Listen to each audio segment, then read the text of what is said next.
زندگی چیست؟ زندگی ننگ است،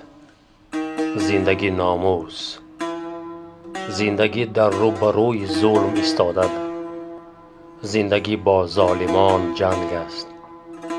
زندگی ای قیمت خود را شناختن، زندگی در آتش غم جان گداختن، زندگی با سربلندی مردن و پیش دشمن خود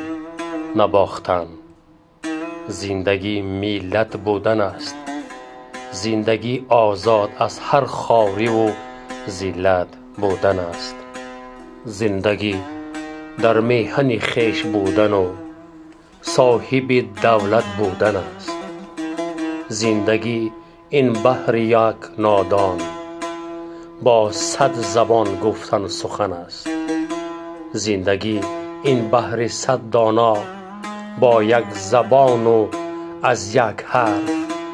یک اشاره کردن و 100 معنی گفتن است، زندگی از بحر ما بگذشتن از من است، گرچنین نیست گرچنین نیست، بی خبر از خویش مردن است.